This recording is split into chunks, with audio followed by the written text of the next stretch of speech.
My name is Elias Thorne. I am, or I was, the keeper of Blackwood Light. I am recording this on a digital drive that I will seal in a waterproof canister and throw into the outgoing tide. If you are listening to this, do not come looking for me. Do not send a rescue boat. And for the love of God, if you see the light from this tower go out, lock your doors.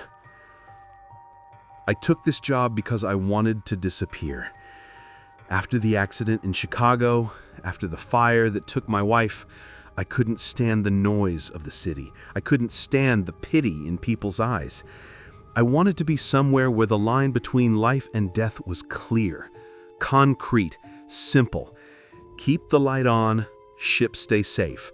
Let the light die, ships crash. It felt like a responsibility I could handle, a penance. The boat captain, a man named Holloway with skin like cured leather and eyes that refused to meet mine, dropped me off on the rusted iron dock 3 weeks ago. He didn't help me with my bags, he didn't wish me luck, he just kept the engine running, the propeller churning the dark water into a white froth, anxious to leave before the sun touched the horizon. As he pulled away, he shouted one thing over the roar of the diesel engine. He didn't say goodbye. He said, "Don't trust the silence, Elias, and never trust the dark." I didn't know what he meant. I thought it was local superstition, fishermen's stories meant to hazing the new guy. The lighthouse itself is a fortress, 120 feet of gray stone spiraling up into the fog. Inside, it smells of diesel, salt, and old paper. The living quarters are at the base, a cramped circular room with a cot, a hot plate, and a desk. But the heart of the beast is at the top, the lantern room. The lens is a Fresnel, a beautiful, terrifying kaleidoscope of glass prisms that magnifies the light of a 1,000-watt bulb into a beam that can cut through 20 miles of storm. My job was simple: maintenance, cleaning, fueling, ensuring the rotation mechanism, a clockwork giant of brass and iron, kept spinning. For the first week, I found peace. I fell into the rhythm. Clean, polish, fuel, sleep. The beam became my clock. Flash, darkness. Flash, darkness. 4 seconds of light, 4 seconds of night. It was hypnotic. But on the 7th night, the pattern broke. It was 2 a.m. The storm outside was a Category 1, battering the walls with wind that sounded like humans screaming. I was in the galley, making coffee, when I felt the change. The rhythmic thrum, thrum, thrum of the rotation gears above my head stopped. The vibration in the floorboards vanished. I looked up. The beam of light that usually swept past the small window every 4 seconds didn't come. Panic, cold and sharp, spiked in my chest. If that light stays out for more than 15 minutes, I am in violation of federal maritime law. If a ship hits the Blackwood Shoals because I was too slow, that's blood on my hands. Again. I grabbed my toolkit and sprinted up the spiral staircase, 140 steps. My boots clanged against the iron treads, echoing in the hollow throat of the tower. Clang, clang, clang. When I burst into the lantern room, I was breathless. The room should have been blindingly bright. The heat from the bulb usually keeps this room 10 degrees warmer than the rest of the tower. But it was freezing, and it was pitch black. I clicked on my flashlight, the beam shaking in my hand. I ran to the main control panel. The breakers were all in the on position. The generator gauge showed full power. The backup batteries were fully charged. There was absolutely no mechanical reason for the light to be off. I moved to the lens itself, thinking the bulb had blown. I reached out to unlatch the housing, but I stopped. The hair on my arm stood up. The air in the room felt heavy, pressurized, like the moment before a thunderclap. And then I heard it. Not the wind, not the ocean. A sound coming from the metal walkway outside the glass. Slap. Slap. It sounded like wet meat hitting metal. Footsteps. Heavy, deliberate footsteps circling the tower. I froze. I was 100 feet in the air. There is no ladder to the gallery. The only way out is the door I was standing next to. I turned my flashlight towards the thick, storm-reinforced glass. The rain was lashing against it, blurring the world into streaks of gray and black. The footsteps stopped right in front of me, on the other side of the glass. I held my breath. I wanted to scream, to demand who was there, but my throat was paralyzed. Then, slowly, condensation began to form on the outside of the glass. A patch of fog, growing larger, as if someone or something was breathing heavily right against the pane. And then the radio on my belt crackled to life, shattering the silence. "Blackwood Light, this is Coast Guard Station North. Come in." I jumped, dropping my wrench. It clattered loudly on the floor. I fumbled for the radio, my eyes never leaving the foggy patch on the glass. This is Blackwood. Go ahead." "Elias, we're registering a light failure at your station. Everything okay?" "I don't know," I whispered, my voice trembling. "Power is on. The bulb is intact. It just died. And I think there's someone up here." There was a pause on the other end. A long, static-filled pause. "Elias, listen to me carefully. Lock the door to the lantern room. Go down to your quarters. Do not go outside." "Why? Who is up here?" "Just do it." We just got a call from the mainland. There was a car accident on Highway 1. A family of 4. No survivors. Time of death was 2 a.m. I looked at my watch. The light had gone out exactly at 2 a.m. "What does that have to do with me?" I asked. "The light," the voice on the radio said, sounding incredibly weary. "It doesn't like to compete. When a soul passes nearby, the light bows. It gives them the darkness they need to leave." "That's crazy," I snapped. "That's a superstition." "Is it? Is the light back on yet?" I looked up at the massive dead bulb. "No." "Wait 1 minute," the voice said. I stood there in the dark, clutching the radio. The breathing on the other side of the glass had stopped, but the pressure in the room was intensifying. I felt dizzy, nauseous. I felt a profound, crushing sense of grief that wasn't mine. I felt the terror of a car spinning on wet asphalt. I felt the impact. And then, click. The huge halogen bulb roared to life with a blinding flash. The gears groaned and began to spin. The beam swept out over the ocean, cutting the night. The pressure vanished instantly. I ran to the glass and looked out onto the walkway. It was empty, but on the brass railing, illuminated by the sweeping beam of the light, there was something dripping. Seaweed. Black, rotting seaweed draped over the rail as if something had hauled itself up from the abyss and then slipped back down.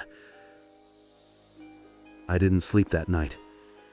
I sat in the control room with a steel pipe across my lap, watching the rotation. The next morning, I went looking for answers. I couldn't rely on the radio. I needed to know what the previous keepers knew. I tore apart the storage lockers. I moved crates of canned beans and old hydraulic fluid. Finally, behind a false panel in the back of the supply closet, I found them. The logbooks. Not the official government logs, those were sterile and boring. These were handwritten notebooks, dozens of them, dating back to 1920. I sat on the floor and opened the most recent one. It belonged to Silas, the man who had this job before me. The man who, according to the official report, had slipped and fallen into the sea.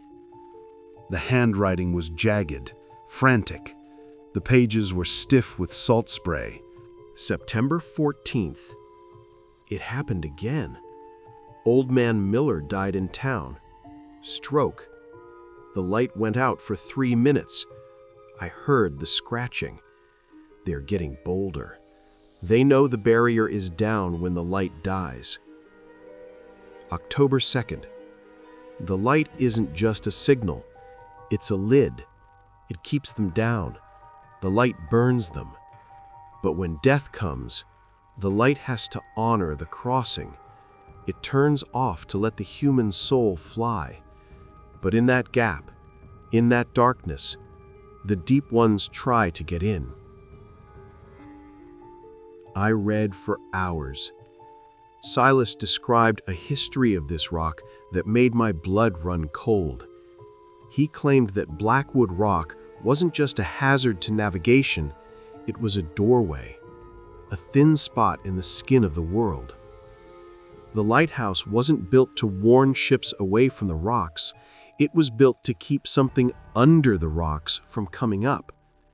He called them the hollow, things that live in the crushing pressure of the deep trench just off the shelf, things that hate the light but crave the warmth of a living soul. I tried to rationalize it. Isolation makes men crazy. Silas was obviously paranoid. But then 3 days ago, the fog rolled in. A thick, unnatural fog that smelled of sulfur and copper. I was in the kitchen when the radio buzzed. It wasn't the Coast Guard this time. It was a local fishing frequency I scanned to pass the time. Mayday! Mayday! This is the vessel Mary Ann. We have taken on water. Pumps are failing. We are going down. 3 souls on board. Position 2 miles east of Blackwood. My heart stopped. 2 miles. They were right next to me. I grabbed my binoculars and ran to the window. I couldn't see anything through the fog, but I could hear the muffled sound of a flare gun popping in the distance. "Hold on," I whispered. "I'm keeping the light on for you. Just look for the flash."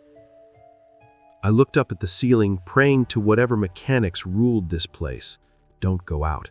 Please don't go out. If the legend was true, if the diary was right, the light would sense the death. If those men drowned, the light would bow. It would turn off to let their souls pass. But if it turned off now in this fog, the rescue boat would never find them.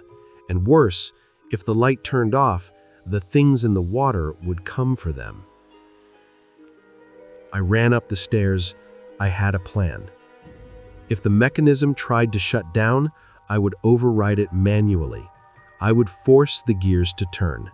I would wire the battery directly to the bulb if I had to. I burst into the lantern room. The light was spinning. Whoosh! Flash! I stood by the generator, my hand on the emergency bypass lever. "Don't you dare," I hissed at the machine. The radio on my hip crackled. "Coast Guard to Mary Ann. We are 10 minutes out. Can you see the Blackwood light?" Static. Then a terrified voice. "We see it. It's faint, but we see it. We're swimming for the rocks. Please hurry." "They're alive," I said aloud. "As long as they're alive, the light stays on." But then I heard it. A sound from the water below, not the ocean. A sound like 1,000 voices screaming underwater. a vibration that shook the stone tower. The bulb above me flickered. Bzzz. It dimmed. "No!" I screamed. I slammed the bypass lever. Sparks showered down on me. The generator roared, fighting against some invisible resistance. The light surged back to full brightness. But the resistance was strong. It felt like the air itself was trying to smother the fire. The radio crackled again. "Coast Guard to Marianne! Something is in the water with us! Oh God, it grabbed my leg! It's pulling me down!" The bulb flickered again. The darkness wanted to claim the moment of death. I realized then that Silas was wrong about one thing. The light doesn't just turn off when you die. The light turns off so that you can die. The darkness was hungry. It was trying to kill those men by extinguishing the beacon. I grabbed a flare from the emergency kit. I smashed the glass of the lantern room door and ran out into the gallery. The wind nearly blew me off the edge. I looked down into the swirling black water. I saw the faint lights of the fishermen's life vests bobbing in the waves, and around them, shadows. Immense serpentine shadows moving beneath the surface, glowing with a faint, sickly bioluminescence. The main light behind me died. Total darkness. The generator stalled, the hum stopped. The screams from the water were cut off instantly. The silence returned.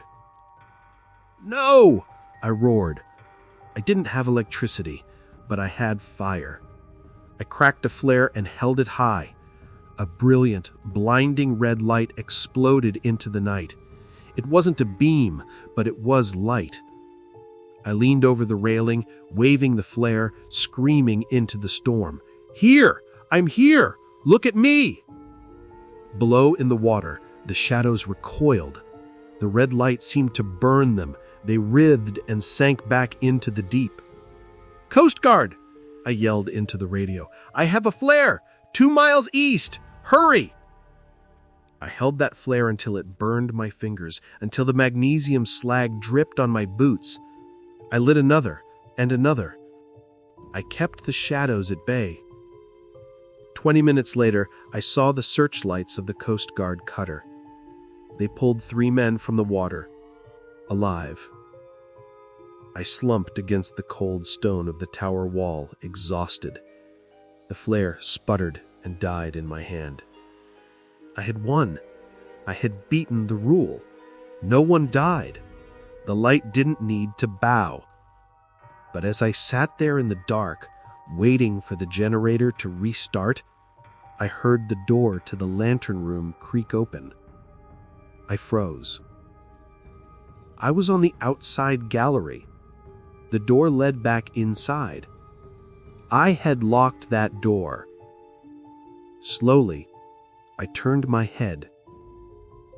Standing in the doorway, silhouetted against the faint glow of the emergency exit sign, was a figure. It looked like a man, but it was dripping wet.